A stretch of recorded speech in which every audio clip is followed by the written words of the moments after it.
Hey everyone, it's Mistborn here. Today I'm going to be showing you a video on how to essentially set up a base. Now what I mean by that is turning off towers with the spell Desiccating Sand. Now this spell it's a spell that turns off towers. It makes them completely unable to do anything, whether that be use super shots, mages blocking spells, or just any sort of attacks until they next take damage. Now, these is a very strong spell, but it requires some careful thought. You don't really want to be throwing desiccating sand on a low-level tower or a tower that's virtually no threat, for example, trebuchet or something like that. You want to pick your targets. You want to pick the things that are going to make the biggest impact. Now, on a typical base, dark flags are king. You get rid of those immediately. Even if that's all you do, if you get rid of the dark flag, you make that so much easier for your follower to deal with. This is very much a Robin style of play, not a Batman. You're not the hero, you're setting someone else up for glory. Next, you want to get rid of the mages so that your teammate can use any spells they like, and they don't have to worry about rage drain. Storm towers are another fantastic thing to get rid of because then there's no shields. There are also certain places where you can hit multiple towers at once with desiccating sand. For example, right here, this blue mage and the lightning towers there. You can hit all three of those if you're lucky / good. But there are plenty of places you can hit 2 towers at once. Now I'm going to give a quick demonstration. Now I can't promise I'm going to make it all the way through this base. That's absolutely fine. You don't have to get everything. Your job is just to make this easier. So, ideally, if you can, leave one of these towers on this island alive, just sanded. That's unfortunate. We'll do that one, because now you and your follower have plenty of time to regenerate rage. Even if you happen to tank all your rage now, they've got all this time to regen 2-3 bars worth of rage. So we're at full. Pop that, get rid of that, get rid of that. Pop that over there, get rid of that, cloak. And as you can see, nice and easy. So we'll get rid of that, get rid of that, get rid of that. Now, some towers, don't be afraid to just kill some towers, because there's no point using rage on it if you can just shoot it down. So we'll get rid of those. You can see, get a nice double tap. Get rid of that. Lovely. Now this entire base that entire island is turned off.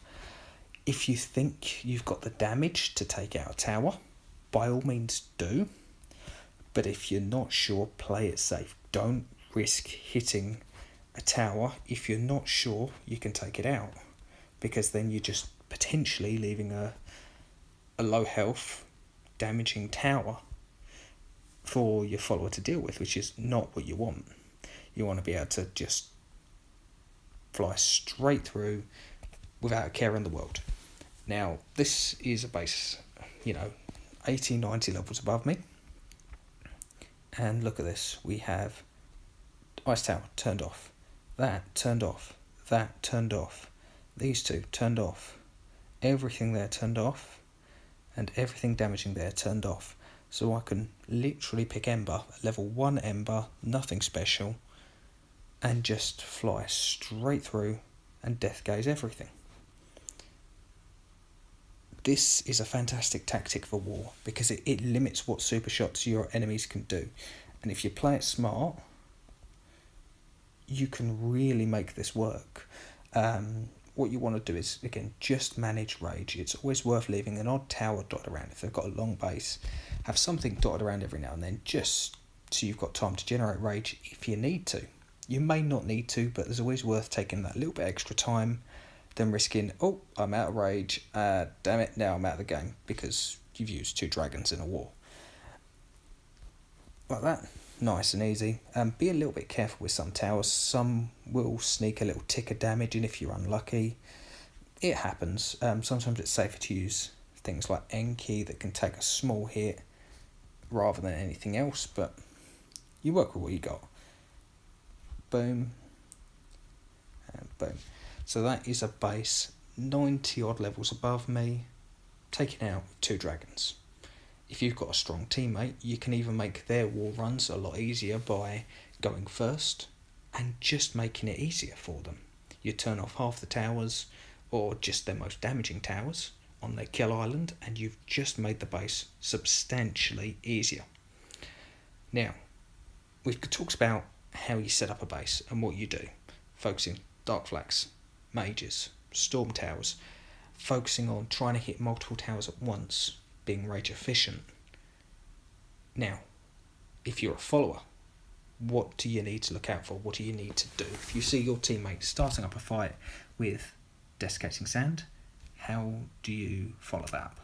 Well, for the sake of my sanity and everyone else that does this, please, dear God, don't pick anything that is reliant on AoE spells or something you can't fully control. Please don't pick Canaris, because you cannot control what that little pet hits. That thing can reactivate your worst nightmare, the Dark Flag, and just have it clap you. That thing can reactivate the mages. It can cancel your shields and cancel your earthquakes. If you fire an earthquake and you can't kill everything before it wears off, you've now got an entire island worth of sanded towers that are now active and ready to rip into you. Please don't. You wouldn't want to pick something like Borgian unless you know you can do it without his chain lightning, because again, you want control, you want precision. You want things that can burst things, take them out before they can hit you.